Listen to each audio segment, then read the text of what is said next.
Well, hello and welcome to Encore at Illinois. My name is Barry Hauser, and I have the honor of serving as the Associate Director of Bands and the Director of the Marching Illini at the University of Illinois. Encore at Illinois is a series of asynchronous panel discussions on a variety of timely topics, including entrepreneurship, careers in the arts, cultural sensitivity, music education, and the composition process. Led by our great, amazing conducting faculty and expert panelists from across the country, Encore 2021 is well underway. Our topic today is a panel discussion entitled The Importance and Impact of Diversity and Race in the Collegiate Band World, featuring some amazing musicians, conductors, educators, and some of my great colleagues and friends. Dr. Andrea Brown from the University of Maryland, Dr. Arris Golden from Michigan State University, Dr. Kelvin Jones from Louisiana State University, and Dr. William Lake Jr. from the Crane School of Music, part of the State University of New York. Welcome, everyone. It's so great to have you here and sharing on such an important and timely topic, as I mentioned before. A time where we are hopefully putting so much of what we do under a microscope and asking, who are we serving? Why are we doing this? And many other clarifying questions. So before we dig in and get into the meat and potatoes, if you will, let's do some brief introductions. Tell us a little bit of who you are, where you teach, what you teach, any part of your background you wish to share. And if okay, let's go ahead and start with Dr. Brown to begin. Hi, everyone. Thanks so much for having me, Barry. My name is Andrea Brown, and I currently am the Associate Director of Bands at the University of Maryland, also the Director of Athletic Bands at the University of Maryland. And so with that, I oversee all of the athletic band programs at the university, as well as conduct the University Wind Ensemble. This semester, added bonus of conducting the wind orchestra as well, since Professor Voda is on sabbatical, and then also teaching our undergraduate conducting courses as well. Great. Thank you for being with us. Appreciate it. Let's move to Dr. Golden, please. Hi, everybody. I am Dr. Arris Golden, and I am currently the Assistant Director of Bands and Associate Director of the Spartan Marching Band here at Michigan State University. In that role, I teach undergraduate conducting, I teach marching band methods, I am conductor of the Spartan Youth Wind Symphony, which is our youth honor band, and also am coordinator of the performing arts camps here, which is our summer camp for drum majors, color guard, and drumline. This is my third year here at Michigan State. Also did my graduate degree, DMA in conducting here with Dr. Kelvin and I'm really excited to be here with you all today and discuss these important topics we're going to be working with. Great. Thank you. Dr. Jones. Hello, everyone. Kelvin Jones here, Assistant Director of Bands at LSU and also Director of the Golden Band from Tigerland, which is our marching band here. Oversee over 350 people within that program. Also conduct the symphonic band. I teach undergraduate conducting, work with graduate students, and teach probably everything under the sun, as well as being an ambassador of the university for a lot of different initiatives. Beforehand, I taught high school in the area in a very small rural town about 30 miles east of Baton Rouge. Got my graduate work at LSU, my master's degree from Jackson State University, an HBCU in Mississippi, and graduated high school from Hawaii. My dad was in the military, so kind of lived all over, different perspectives, different version of diversity, if you will, just with my own upbringing, being from Japan, Texas, Hawaii, and Mississippi, and now Louisiana. So really happy to be here and just kind of shed some insights from my perspectives on these very important topics going on, not only in our universities, but also in society. Thank you, Dr. Jones. And last but certainly not least, Dr. Lake. Hello, everyone. Thank you again for the invitation. I'm William Lake Jr. I'm Associate Director of Bands at the Crane School of Music, SUNY-Potsdam, New York. In my role there, I teach undergraduate conducting, secondary wind practices, wind literature, as well as I supervise students heading into their sort of student teaching experience there.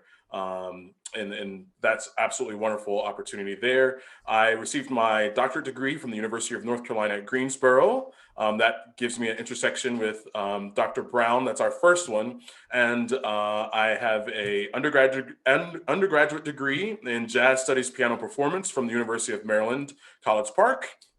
Cheers. My first master's degree is in music education from Boston University, go Terriers, and then a wind conducting degree, master's from the University of Maryland, College Park again.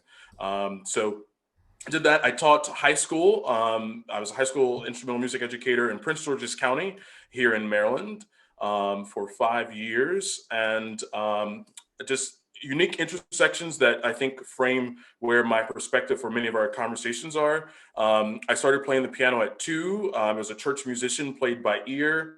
And I still do that to this day. I play pipe organ. My band instrument was trombone. So I like to say I'm the only probably jazz, piano, trombone, pipe organist, probably in the profession and now doing instrumental conducting. So a very fluid musical background that frames a lot of my approaches to what I believe our responsibility is in these areas. Great. Thanks so much, Dr. Lake. I don't know about you all, but I think we have a pretty dynamic School of Music right here. When does this new School of Music open up? Count me in. Thanks again, everyone, for sharing. Just amazing backgrounds, and students and anyone else listening, you can understand why this panel has been pulled together. Just truly some, again, like I said, amazing musicians and conductors, but even greater and finer people along the way. So, as with our other sessions, we have asked our students to submit some questions based on each topic. So thank you to our students for submitting these questions. A lot of great questions. We've taken a number of these questions. There's a lot of thematic material between many of them that we've combined so we can mainstream some of these along the way, and then broke them up further into 4 different themes for our conversation today. We're going to call them themes or categories, if you will, to really guide our conversation. So, panelists, as we dive into this, our first topic is going to be about culture and environments. So our first question is dealing with culture and environment. What are some key areas of college environments or the collegiate experience in which you see a need for improvement in order for marginalized students to feel welcomed, included, and represented?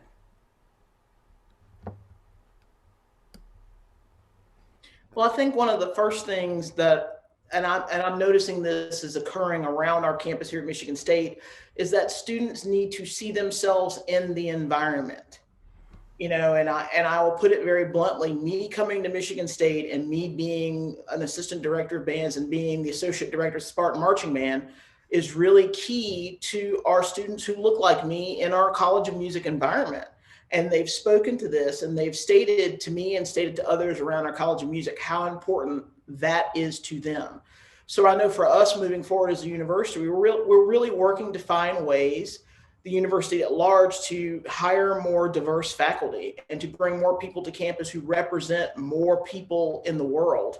And then also for us as a Spartan Marching Band to really go out and to kind of demystify what we do as an organization, so that students that may not know a thing about us, like their students in, say, for example, an hour to an hour and a half away in the Detroit area that never see the Spartan Marching Band. So we're thinking, what can we do to get the Spartan Marching Band to that area so that they can better understand what we do and see what we do so that they can be more involved and feel more comfortable in doing so.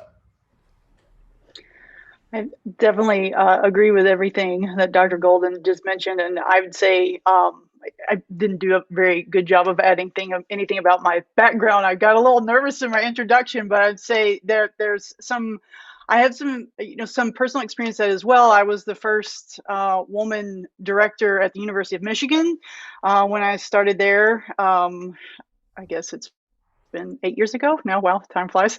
And then same thing here at the University of Maryland, the first female band director, and obviously, and that's even kind of more so within our wind and percussion division. There's only 2 females, and then we've got lots of work to do as well on adding in more diversity as far as people of color and just all the way around. And so I think there's with what Dr. Golden was talking about with kind of identifying of how we can think about ways that we can really kind of be out in our communities that, for us at Maryland, are right around our campus, because there's a lot of kind of jumping over the Prince George's County area and into Montgomery County and Howard County. And I know if you're not familiar with Maryland, this might not mean anything, but there is so much rich culture and diversity that is right here around our campus that we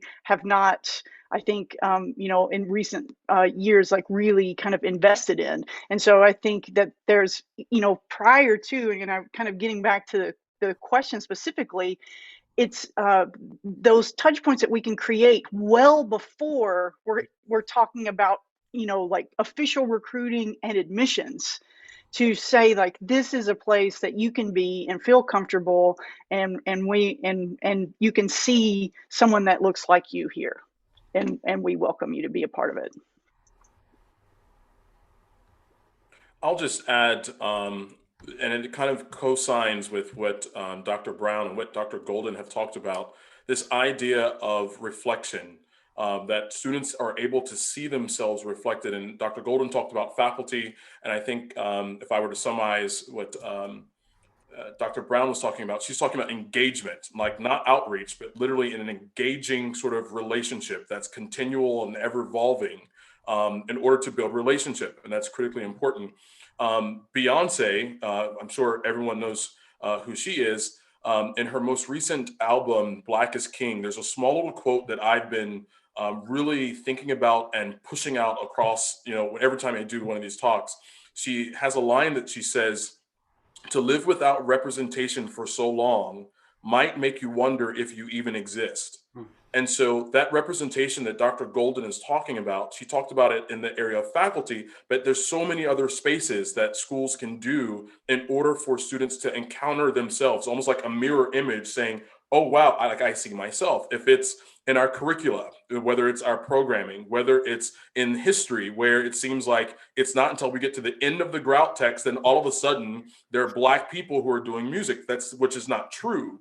And so what happens is that when it's so unique that, you learn so much and you don't see yourself, and you just think, oh, well, maybe people that have my unique intersections weren't doing these things. And that's not true at all. And so we have to do a better job of, like, not only is it in the curricula, not only is it in the faculty, but even in the food that's served in the cafeteria. Like, it should be a place where it feels like I know what this is, like I belong, regardless of whatever, and that's so critically important. And I don't think that universities for a while have not thought about, how representation works at so many different spaces.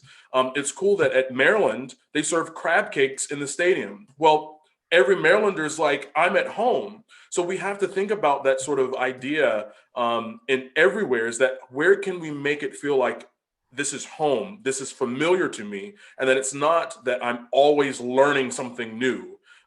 That's not necessarily, it sounds like it's a bad thing, but it's okay to be comfortable sometimes and not to have to feel as if though I'm always reaching to catch up or reaching to be included.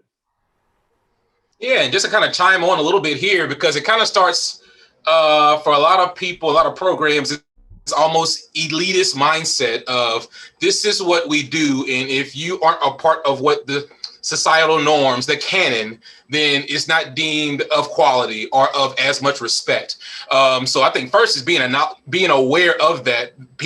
Everyone has blinders. And even if you look at, like, in the conducting realm, we talk about music of high artistic merit, and you have the Towner study, the Gilbert, so on and so forth, Osling, even back in the day. And even look at the one that was done in 2011 of, almost 1,700 pieces were originally selected to do it.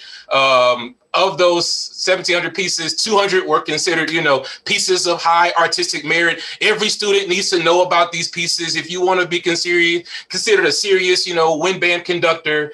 And like of them, it's like 2 women. Little to none, of brown reflection. So just by stating that, and I didn't even get to the judging panel of that, almost 20 people, and only one of them was a woman, all of them white, so just by their own dispositions. And I know a lot of those people on the judging panel personally. I would not consider them or racist or sexist or anything. It's just their own disposition. So when you look at the final result, these pieces are considered of quality. Barely 2 of them are women and all the other ones are white males. That sends a message, that sends a message of what's deemed quality, what's deemed of importance, kind of what Dr. Lake was just talking about when you referenced grout, and not realizing that there's been so much disfranchisement going on throughout history, throughout time.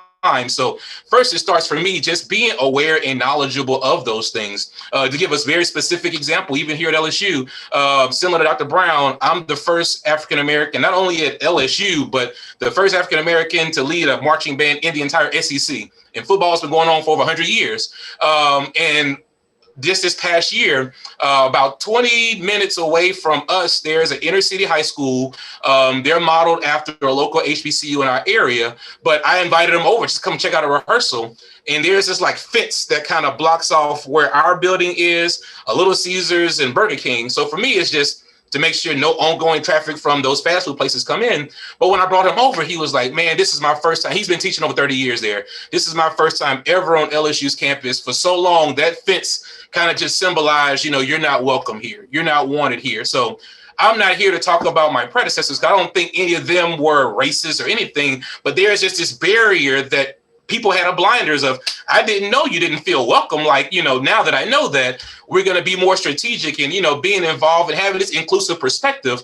That being stated, I'm not surprised to hear that, oh, I didn't feel I was welcome. When you look at just history and how people may have been felt, we're not here to help you, y'all do y'all thing, we'll do ours, separate versus equal. So I think it starts with being acknowledging those things, and then trying to figure out what barriers can we do to knock those things down, because we all have our own blinders. We all have our own dispositions, but, it started off with first being aware of those things, then working towards trying to fix those things, similar to what Dr. Lake was talking about earlier.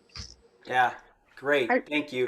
I know, Barry, you're probably wanting to go on to, I know we've got a list, but what Dr. Jones just mentioned made me think of something, and kind of with all of this, and I think it's those of us that are white, and, like, I know that I have, as a female in the profession, there's a bit of things that I have to deal with, but it's definitely not to the same extent. And I think that I think what we're in a period of, and I hope continues to grow, because I think we're just on the very, very edge of it. Like, I mean, very, very edge of it is the realization that pretty much everything we do is normalized whiteness and male whiteness.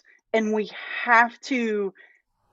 just have to basically question everything of why this is the way it is, and kind of in going all the way back to, through all these things that all of my colleagues have spoken about here. And so I know that there's like key areas is what you were asking about in the question, but it's just, I think that, it's on us, particularly as white people that have benefited from that normalization, that it's to really kind of hold ourselves, to the highest account, and be really in the mix of asking the questions and trying to change that.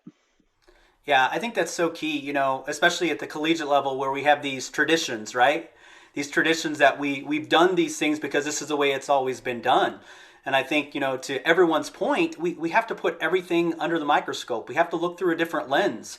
And, by doing so, I think we really start to see how there are so many systemic structures in place that are just naturally keeping, all students from being part of our organizations or ensembles.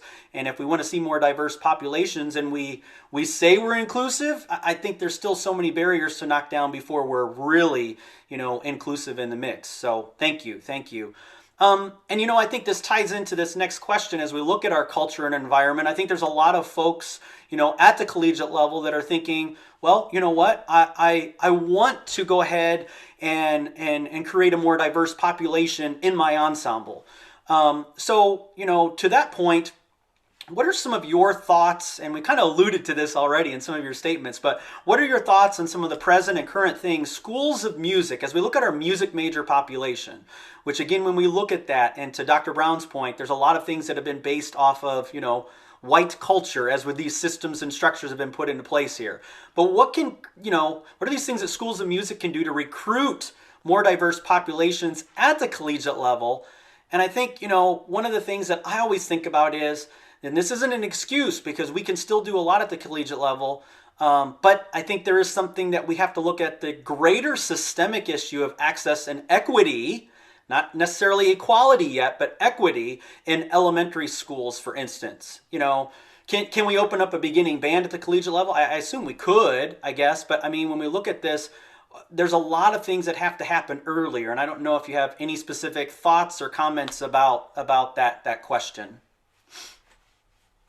I'll tackle this a little first. I think before we can get to the idea of recruiting diverse populations, we have to do a lot of this inner work that we've already talked about, because you have to create an environment where not only people are excited to come and be part of these programs, but they have to not only survive, but they have to thrive.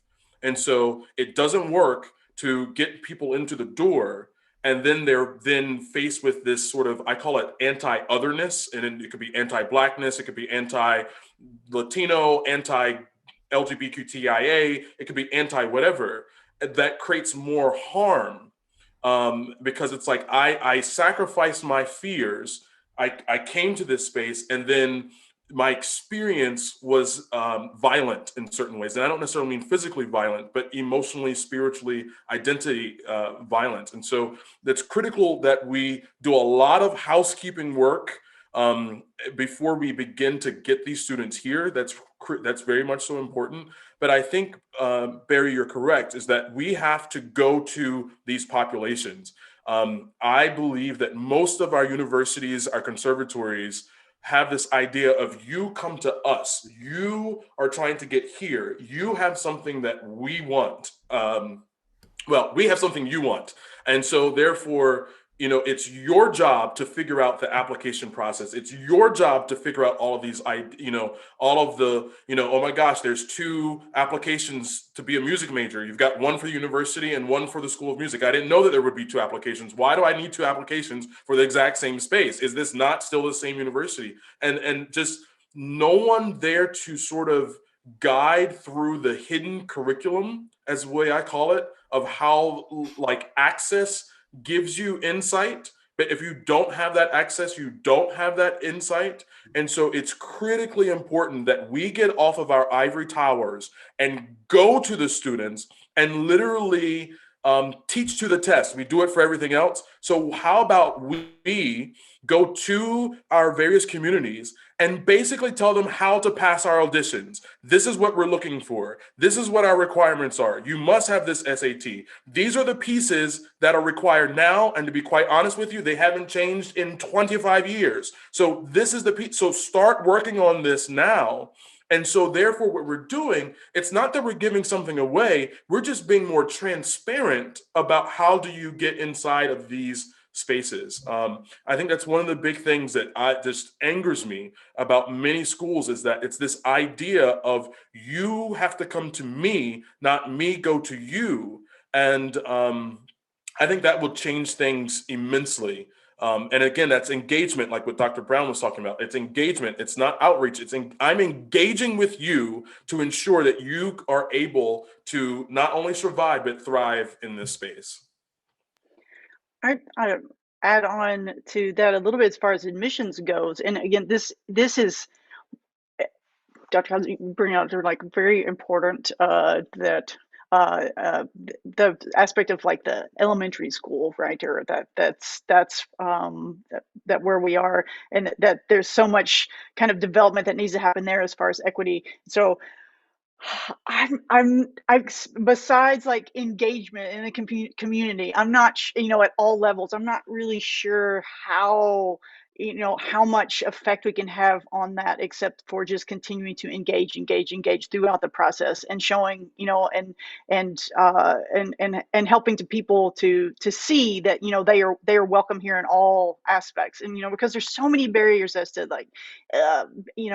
access to, because it just costs so much to be a part of this activity that we all, this profession that we love so much. And so it's trying our best to kind of alleviate those barriers. And so, taking it back to admissions, and thinking about, and I've started to see this, I know that this is happening at Maryland, I know it's happening other places, is that we're changing those required pieces, that it's like the students can select something themselves, that it can be from anything that they, and they even encourage it to not be Western European art music. And so, it's and again, we're just starting this process here at Maryland. We're not like way ahead of any curve by any means, but I think that, all, like, any discussions like that schools of music are having, that are, reducing the cost for applications, and helping the student to just be comfortable and showing us where they are and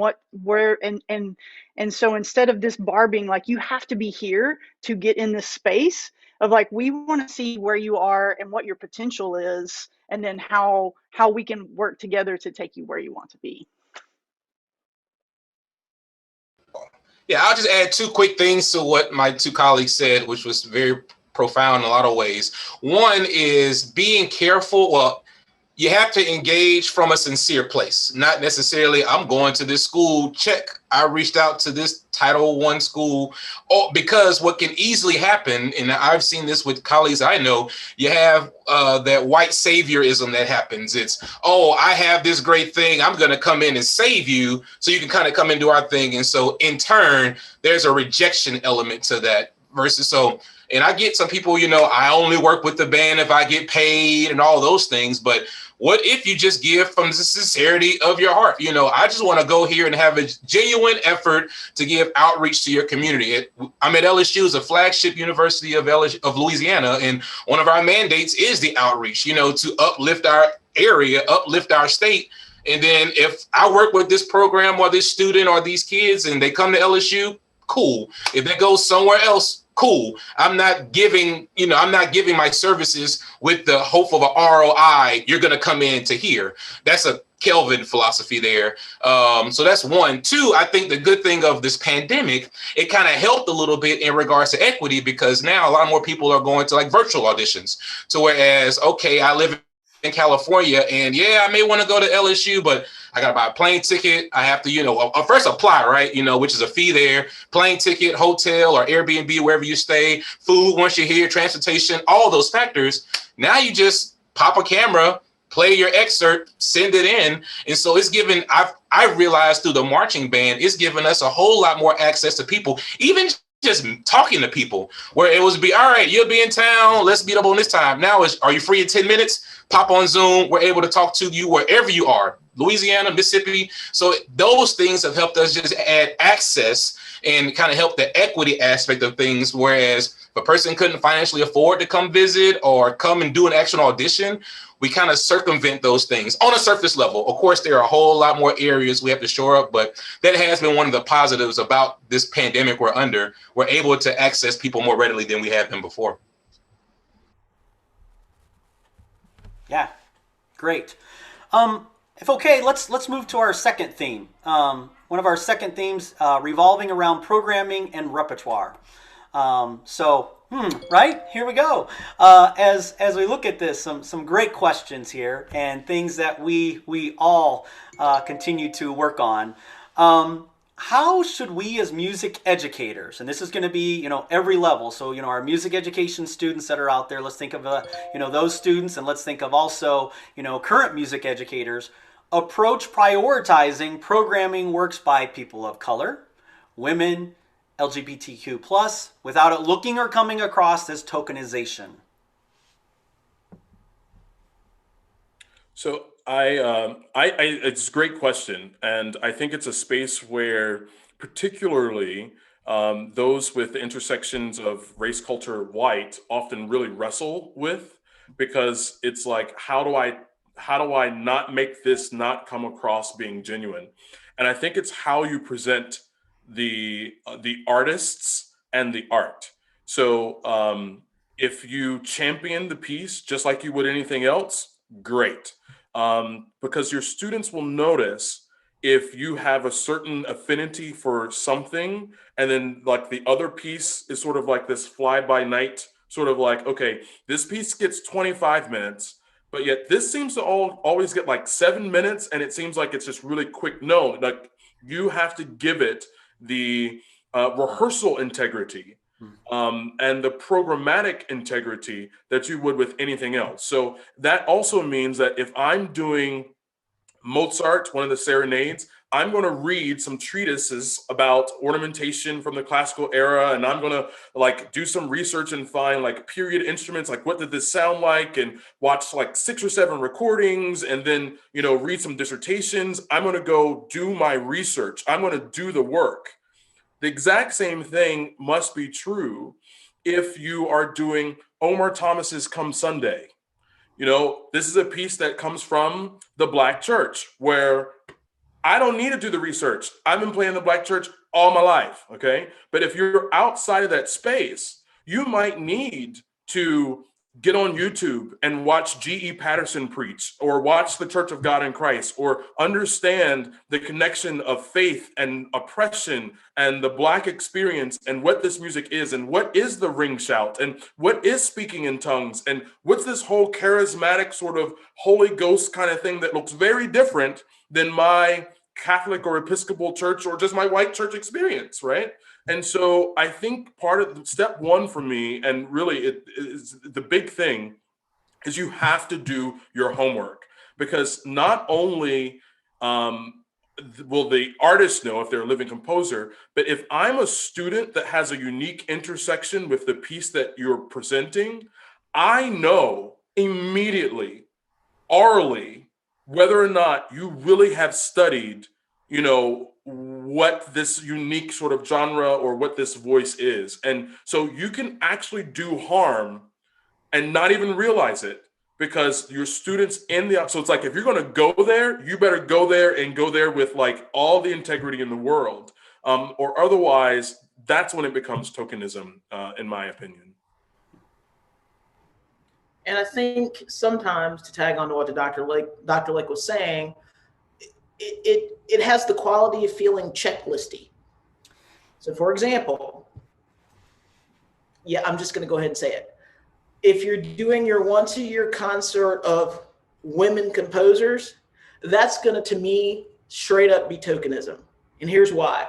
The practice of making only a perfunctory or symbolic effort to do a particular thing, especially recruiting a small number of people from an underrepresented group in order to give the appearance of embracing them, basically. That's tokenism. That's like a standard textbook definition that I just read. So in putting together a group of pieces by female composers, well, hello. So why would you not look for themes in the music you're considering, and then go on a search, and then be broad about your research and bringing things together? That also means that we don't have to throw the proverbial baby out with the bathwater. So for example, that doesn't mean because we want to embrace the music of others that we're going to take, here's an example, English folk song suite, and throw it out the door. That's not how that's going to go down. But why would you not do something like common threads? For example, like the common thread of this is all folk music. So I'm going to do English folk song suite, but I'm also going to do Shenandoah by Omar Thomas. And I'm also going to maybe throw in Spoon River, and we'll talk about Percy Granger, which is another set of issues. And then maybe I'll even throw in the piece Common Threads that is not necessarily a folk tune, but has commonalities based around the key of F or the note F itself that thread the piece together. So I think you have to be creative. I think you have to be diligent. I think you have to be very thoughtful in how you program the music. If you're just doing it once a year, are you really having any impact?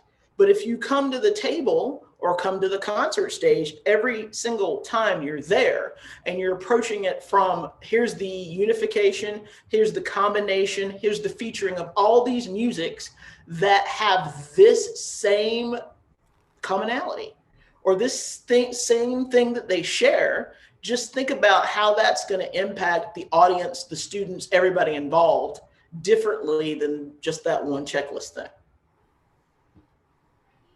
Yeah, you must have known I was going to ask those questions as a follow up. We didn't even have those submitted from the students, but you hit both of those. So thank you, thank you. And I just want to add real quick.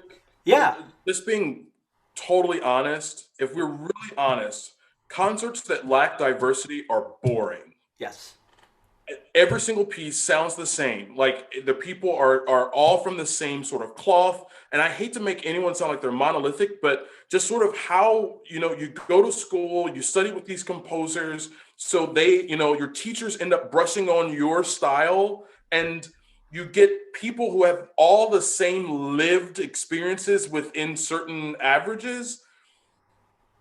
You only get something different when you find someone who has a different nationality or different, like, then all of a sudden the way that they hear music and that begins to come forth to the front. You know, we end up with a buffet as opposed to like everybody eats these, you know, three sort of items every single time we come to dinner. And so I think we have to program with the creativity that we do our food and what we like to eat. And it may mean that we have to like ingest something. I am the worst with this. I am so nervous when it comes to eating new food. And Dr. Brown is laughing because she has seen it happen. Like I get so uncomfortable. I get hot behind the ears. I feel so like, oh my God, like, what is this? Like, like what am I about to eat? But you have to try it and ingest it and take the risk. Like you may not like it the first time, you know, but you got to go, okay, I'm going to go back to this sushi raw fish thing that people are just loving, you know, and I've got to think of it through a different lens. And that's critically important because you miss out on so much. And so I have this sort of personal mantra that a biased ear is only inches from a biased heart. And so I'm working hard to ingest more music, because hopefully if I ingest more music and get inside the stories that are different than myself, it may make me love and appreciate people more. You know, I think part of what's going on in our country, I'm sorry for going here, but it's just me. I think the reason why we have such divisiveness is that we did not have great music educators to teach everyone about just loving the music of different cultures and different people and different places and getting inside those individual stories. Because if that were to be so, I think we would live in a different world. Now, you know, with these sort of devices, I can curate my own life soundtrack that's only geared towards what I like. It never takes me outside of those comfort zones. So I think what we have to do is literally click on like the country channel, maybe, you know, on Apple Music, and just listen for a while and be like, okay, this is different, but like, oh, like the words, the poetry is great, or the chords, like, okay, that's unique, or the type of singing I can relate to. Yeah, I think that's kind of sort of my way of tying the whole what diversity means in our repertoire to like the outside world. And we've done a horrible job in schools of music and conservatories because we've been feeding everyone one sort of brand of what music sounds like. And we're not even allowing space for improvisation. You know, like some of our students never do it and they're terrified to do it. Well, if you're scared to take the risk of just playing around with notes, I imagine that you're also possibly nervous with meeting new people and having an improvised new off-the-cuff conversation with someone new that you've got to, you know, hear a different swag and how they speak and how you engage with them and what are they saying and how they say it. And so I think we can do a lot for culture and society if we begin to program with the idea of, I'm not programming music, I'm introducing you to the various cultures and people that you may encounter in the world. I think that changes everything. Yeah, absolutely. And I love that phrase. I'm, you know, if it's okay, going to have to borrow that. You know, the biased ear being inches away from the biased heart. That's some heavy and powerful words right there. And on a lighter note, Dr. Lay, I'm right there with you with new food. So yeah, absolutely terrifying. Yes, it is terrifying.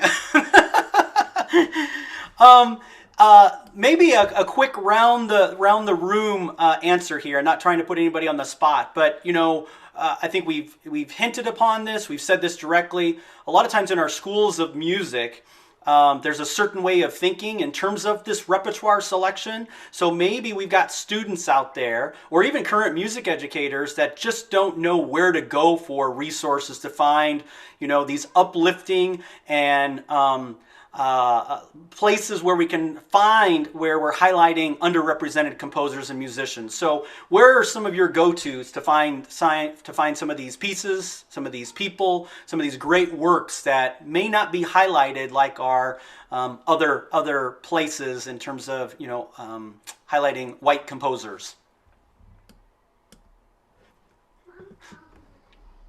I know for me, one of them, there's a whole lot out there, but one good website that's fairly updated and it keeps kind of contemporary things is And We Were Heard, which kind of highlights underrepresented groups, or underrepresented composers, excuse me.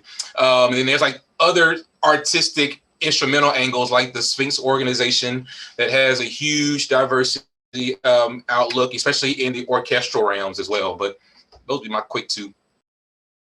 I think another great resource is Rob Deemer's project, the Composer Diversity Database. I mean, and it goes across all idioms. Christian Michael Folk has spent some, and which his project kind of got morphed into Rob Deemer's project, but he was kind of focusing on female composers at the start, and kind of continuing on. And so, but it's a fantastic database as well, along with all the things that Dr. Jones mentioned. I just want to add two things. Just sink down the Google rabbit hole. Like, we have so much information that's available to us. I think we limit ourselves by trying to use, definitely go to the composers diversity database, go to all these spaces, but don't allow that to be your end all be all. Because until somebody finds that piece and puts it on the actual list, it's not there. So literally just begin to type in names, or, look at concerts and see if you see names, and then sort of find, okay, you end up in these dark areas of the web where, like, oh my gosh, I found this new piece that I didn't even know existed. I think that's really powerful. And one thing sort of connected to this that I just want to put out there in our conversation is, recently, I've gotten a lot of requests from people outside of the intersections of being Black for my top 10 or top 15 pieces written by underrepresented composers. And my response to that, I usually end up deflecting. And I usually say, oh, okay, yeah, I'll get you something. And you're not going to get anything from me, because I think there's so much power in you doing the work. Like, stop looking for lists. Lists are what got us into the problem where we are now. So, I'm not going to curate JR's top 25 pieces. I'm not going to do that. Don't ask me. Go on your own journey and find, these awesome nuggets, because the fact of the matter is the piece speaks to me, but it may not speak to you.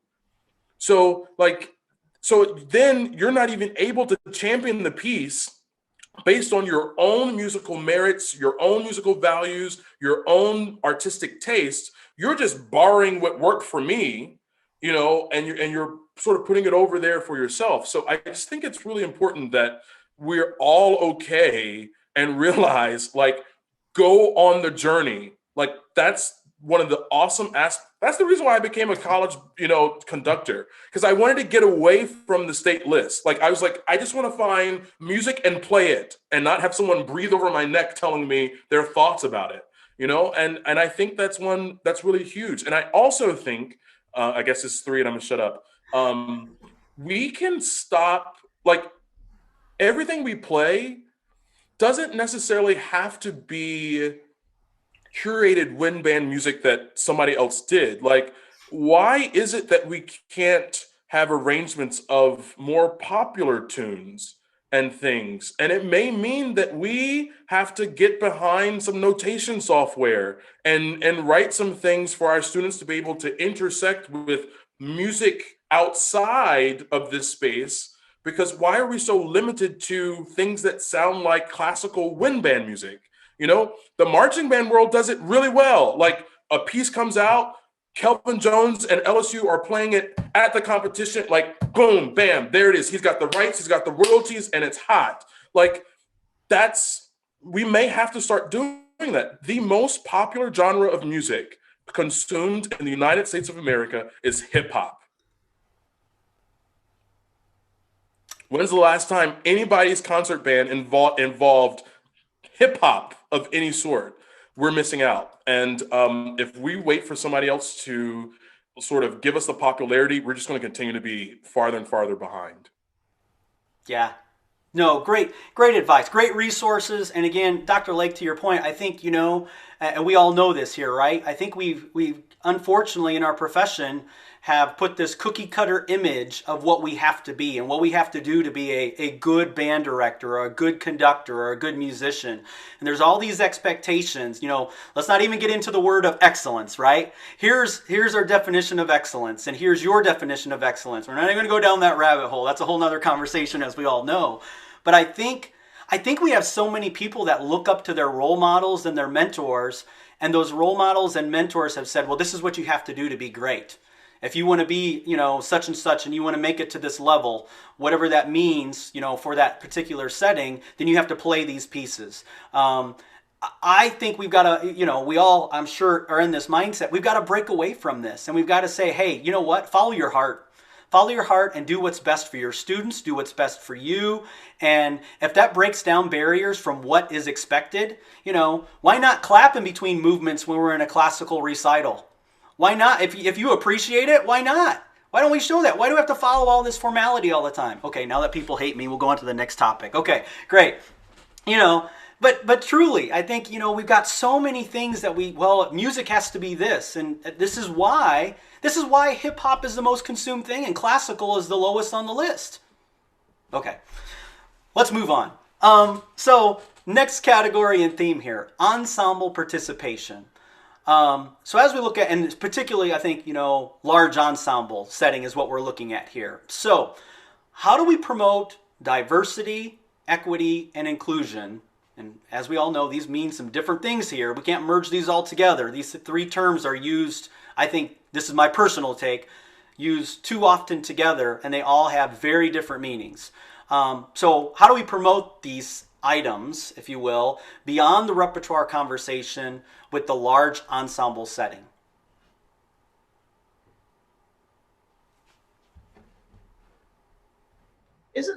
Doesn't all three of those things in their own different spaces and ways speak to the culture of your ensemble? And whether one of the biggest things I always feel like people miss out on is how they as humans connect to the people in their ensemble. It's you can't go into that space and not be genuinely who you are. If you're going to put up that wall in front of you, then you're not going to have any of those three things there. Students know when you're being fake. Students know when you're trying to fake a certain emotion or a certain quality in what you're doing. Just be a real person. Get to know your students and know who they are, and for goodness sake, know where they're coming from.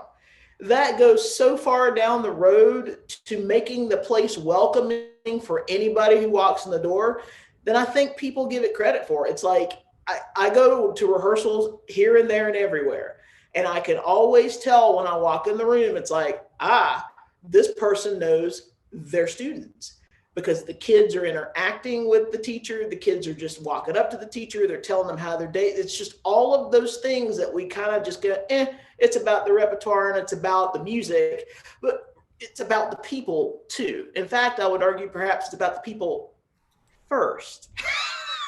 Because you want them to do music and you want them to be engaged and you want them to enjoy it. So you have to make those connections so the musical qualities then can come to life. It's not the other way around, my opinion. Now I'm going to shut up like Dr. Lake did. No, I just want to double down what Dr. Golden said. It's like the golden nugget of the day, if you will. I'm trademarking that, by the way. But no, that's so true, though. And that's One of my favorite things about marching band is majority of our students are non-music majors. So it's like, why are they here? They're here to have a positive musical experience, but it's through different vehicles and vices that congregate this group together, which are all the things that the Golden was just saying. That's one of my principal philosophies. You care about how much you care about that person, you know, is going to impact everything else we do. No, old adage, no one cares how much you know until they know how much you care. So it's like, as much as you can do that, that makes a better working environment, better environment overall. If you want to get into culture dynamics of the program, those things impact that. If that person doesn't care one lip about you, it doesn't care. It doesn't matter how great of a musician you are, how much rep you know, like they're not going to go above and beyond for you. And I think any magical musical moments happen when there's that sense of trust through vulnerability, but in particularly that trust to where people in the whole group can grow, regardless if it's the marching band or the wind ensemble or the string quartet. There has to be that level of, okay, I believe in you, I care about you, which therefore I believe in you, that whole magic of vulnerability to kind of get to, in my opinion, the true essence of music making. But like Dr. Golden said, it starts with the people first. They're the ones who are making the music. They're the ones that are there. They're the ones holding the instrument.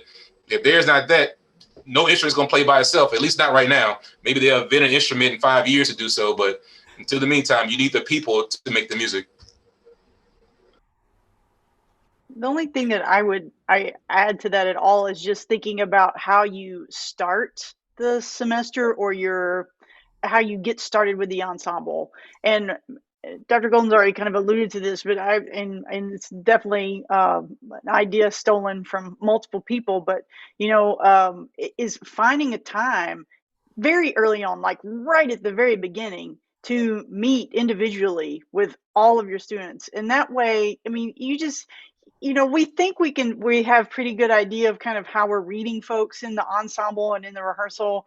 But, everybody's kind of coming into that rehearsal with their baggage and their things and that they're dealing with that day. And you even just 10 minutes with a student, especially a first year student that's coming in, and like there's some aspects of it that they're coming into an environment that maybe is a little bit is different for them, and just trying to kind of make that bridge, that connection with them, that you're somebody that they can reach out to if they need anything, or like you can be somebody of comfort, or even though if I don't look like them, or and God knows I'm way older than them now, but it's that aspect of like they're still like I'm here for you, and like we can make that, because if not, it's even a wind ensemble, it's still a big class, especially for first year folks. And so just trying to, and of course, like, you're talking about athletic bands, it's, it's harder to do with that, but finding those ways to make those connections and make sure that all of our students, know that they're welcome, and that this is a place that they can hopefully, if not right now, very soon feel comfortable. And I'll just piggyback. Dr. Brown, you used all the big words that I was going to use. I was going to talk about bridge making and all this kind of thing. So absolutely, thank you for that. But I just want to throw this out here, is that, you will know how you're doing in the areas of diversity, equity, inclusion by who is sitting in the seats in front of you. And if we are honest with ourselves, when we look at the eyes, if we see ourselves and only ourselves reflected, we've got a lot of work to do. And and until you can look at your ensemble and you're just like, wow, it's a bag of Skittles, like, then you've got work to do. And I don't mean just by color, I'm talking intersections and how people represent themselves. And I think many universities, because of the name, we usually are, LSU, I'm thinking Maryland, I'm thinking Illinois, I'm thinking Crane, I'm thinking MSU. All of us are at institutions where probably we're not fighting for enrollment. The people are coming to us, but we need to realize who are the people who are coming to us and find access to us. Sesame Street had a song, "Who are the people in your neighborhood? Who are the people in your ensemble?" And, yes, build those relationships, but realize it's easy to build relationships with people who are just like me. Like, we have unique connections, and they will invite other people. Like, hey, it becomes a party of sameness. But my question is, we've got to think about who's not at the table. This is the reason why you've got Dr. Golden, first, Black conductor, female conductor at MSU, first female conductor at, Maryland, first Black male conductor at LSU, first Black conductor at Crane. Like, we all have these firsts, and it's not because we all of a sudden have triumphed over adversity in these spaces. And yes, that's part of it. But I want to say, no, the doors have been closed for us for quite a long time. So, like, again, realize when you're throwing your party, let's go back to the banquet hall. Look at who has an invitation and who does not have an invitation. And until you're throwing a party that looks like humanity itself revealed in front of you, you've got work to do. This is really a great segue, final theme, if you will, okay? I know we're nearing our time here and probably over, so thank you for holding on here. We're going to focus on today and moving forward. And I think, Dr. Lake, this is a great transition from what you just talked about. So for all of you, think about this. How can we, or are we already in the process of making the world of music more diverse and inclusive? And maybe, what are some specific things that we could tell our listeners to knock down those barriers, to knock down those systemic structures that are in the way of making these things happen? And obviously, a lot of great things have been shared already, but anything specific beyond what we've talked about so far, to talk about this aspect?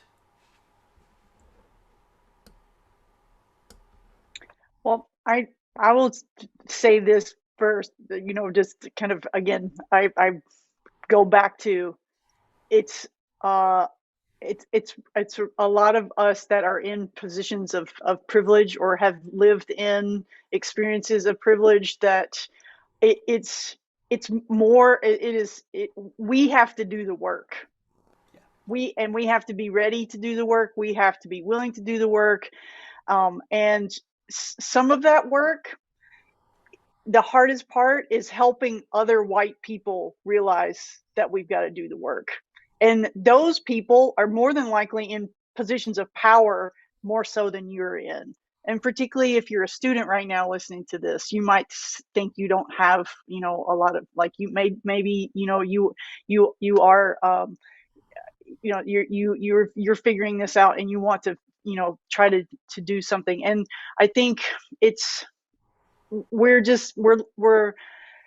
is, as all of my colleagues have talked about, and particularly Dr. Lake's, spoken about, like, we have to do the research. We have to make our own lists. We've got to, all the, learn as much as we can and become and open our awareness. And then but the next step is, because that's not enough. Like, that's good, but it's not enough. We have to be courageous enough to say something and to live that, even though we're going to mess up. We're not going to get everything right. We're going to mess up, often, but what we want to make sure that we do is that we learn from those mistakes. And then, but I think we have to find the courage to say something to the people that can make the change. And then, we can be the part of, like, organizing and helping to create more voices and louder voices, because as the voices get louder, they can't be ignored. And if that voice is a mix of all those Skittles, that's even better. But it's not on our students that are, in marginalized or in any kind of, disadvantage, or it's not on them to make that space. It's on us that have been in the places and positions of privilege to get that work started. Or will we know all the answers without listening and including all those voices? No, but it's on us to get the work started. It's not very eloquent, but it was. Well, I think to add on to what Dr. Brown was saying, even for me, I have to figure out what I can do from my place and my space to help move the cause along. So you're not going to probably find me out at a protest with a sign. That's not me. That's just outside of what I feel like is comfortable for me. But will you find me on a committee? Will you find me involved in a discussion within our College of Music here or within an organization I'm a part of? Oh yeah, you're going to find me in those spaces, and you're going to find me doing what I can with my voice in my way to make a difference. And even still, those can be some uncomfortable spaces, places, and conversations. But I would argue doing something in a setting that moves something forward is better than doing something that just has performative qualities. For example, Dr. Lake has heard me say this 10,000 times, so he's going to laugh at me again. And if you don't know about these things that have happened in society, hopefully this will be informational. Hopefully I won't completely offend anybody. By performative, I mean the following. Changing the Good Humor truck jingle and having it done by someone from the Wu-Tang Clan is great. Does that help change the system? Meh, not really. Does changing how Aunt Jemima and Uncle Ben look change the system? No, it probably makes some other people more comfortable, but no, not really. Those are performative. Those change surface level issues that don't do anything to say demystify the audition process and bring in people of color, bring in LGBTQTIA. It doesn't bring in those folks. We have to make genuine change in our own way and do whatever we can as individuals to contribute to those changes. Doesn't say you have to go completely outside of your box. That's not required. But you have to do what you can do from where you are sitting in the world today and the next day and the next day. And then if you need a break, take a break, but then go back and the next day and so on and so forth. Hope that all made sense. I could talk more about the performative thing. Professor Hauser can give you my email. That'd be fine. Okay. Again, shutting up. Thank you very much. Go ahead. Oh, you go ahead, brother. Go ahead. Well, I just want to say very quickly, President Joe Biden just recently said that equity and justice is what we do every day. It literally is an everyday intentional aspect of bringing equity and bringing justice. You have to be intentional. And I think a lot of times people get nervous because they're like, oh gosh, if I reach out to this population, I'm now committing reverse racism to these people over here. No, that's not it, because your mission is aimed in equity, not in racism. And yes, it means that you might have to discriminate against a certain population in order to bring about equity. So students, this is what you can do. Demand that on your recitals that you have the space to play pieces, sing pieces by various representations. Demand it. You pay your tuition. You should be able to decide what you get to play. And if there's a problem, call me, and I will fight for you for that. Like it's those type of things. Students, you have the ability to request that you have guests that are, of diverse experiences. And you can request that. You can, in your student evaluations, people, I know my colleagues might be like, oh, no, you didn't say it, but I'm being real. Like, tell your professors, hey, we did not play a single piece by a female all year. Like, and I want to have that experience because I think, and it's not cancel culture, it's called accountability. Like it's being accountable for these major themes, because at the end of the day, going back to what Dr. Brown was saying, we're sending these students back to the elementary schools. We're sending these students back into middle schools. So if we don't give them diverse experiences before they go out, it ain't gonna happen when they get out there into the world. So we have got to truly really think about what type of brand of music educator are we releasing into the 21st century post-COVID, post the civil unrest of the last year, plus and eons of civil unrest just in our country. Like, we have got to take the onus more about that and make those changes happen. Yeah, Dr. Lake said a lot of stuff I was just about to say too. I just add on to that is because people may look at it, oh my gosh, I've been battling, diversity past 5 years, we're all even, it's equal, and not realizing there's a long generational issue.